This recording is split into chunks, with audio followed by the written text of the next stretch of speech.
Hey, you know who's been really, really fucking quiet since mid-October?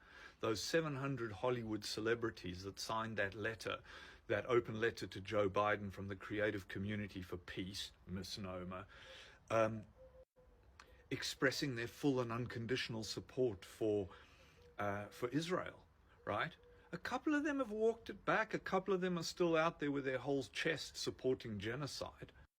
But the vast majority of them have said absolutely fuck all for about 6 weeks now, for a bunch of reasons. But the most telling reason, in my view, is their sheer cowardice and protection of their own celebrity and status in their community. And look, I understand why. You know, Gal Gadot changed her situation a little bit by posting later saying, killing innocent Palestinians is horrific, killing innocent Israelis is horrific. If you don't feel the same, I think you should ask yourself why that is. And she was immediately attacked by Israelis, in particular some Israeli TV host called, what's her name, Afira Assayag, who wrote this: "Come see the fields filled with headless babies, murdered girls, dead soldiers, and grieving families." What? What? Fields of headless babies.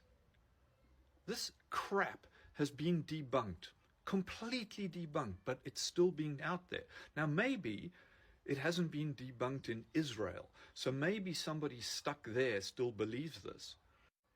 But come on, that has to be willful ignorance at this point. I mean, if you think about the original group that signed that, Gal Gadot, Jerry Seinfeld, Jamie Lee Curtis, Amy Schumer, Michael Douglas, Chris Pine, Mayim Bialik, and the one that shocked me most, Jordan Peele. Jordan fucking Peele. If anyone should understand the oppression that the Palestinians have suffered and are suffering, it should be Jordan Peele. But oh no, along he goes and signs. And it's worth revisiting that letter from the misnamed Creative Community for Peace, because it contains so many insane errors and has never been corrected. I mean, look at this. The nightmare that Israelis have feared for decades became a reality as Hamas terrorists infiltrated Israel. Yeah, feared it for decades because they've been told to fear it for decades, and they've created the conditions that give rise to that justified fear by oppressing the Palestinians for 75 years. Under cover of thousands of rockets fired indiscriminately, right? Hamas murdered and kidnapped innocent men, women, and children. They kidnapped and murdered infants and the elderly. They raped women, apparently, and mutilated their bodies. Evidence? Evidence? Nothing. They've just said this. It's the same as the beheaded babies. I'm not saying they didn't, but if they did commit these sexual assaults and rapes and left mutilated bodies all over the place, where is the fucking evidence of this?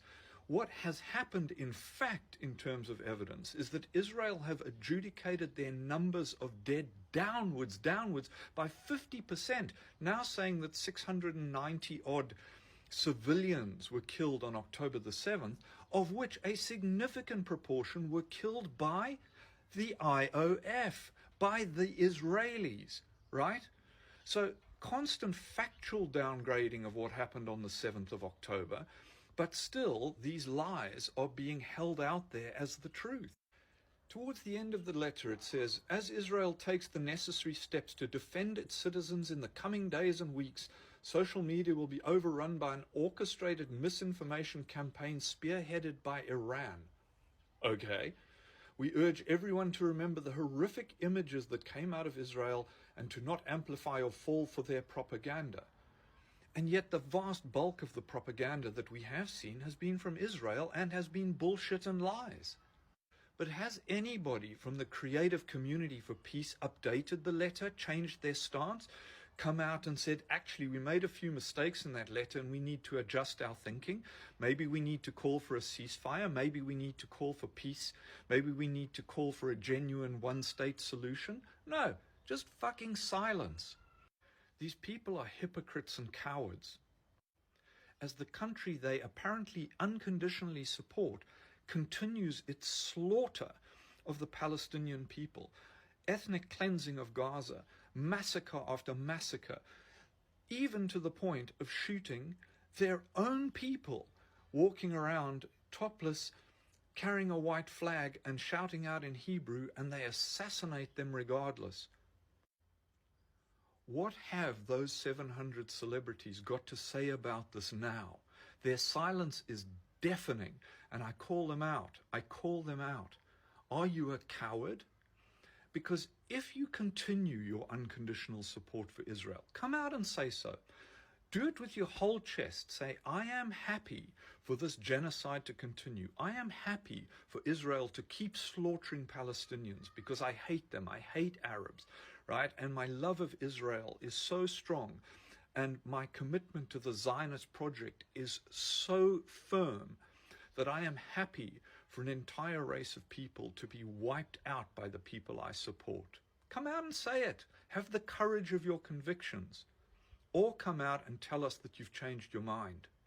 But sitting there in silence, fuck you.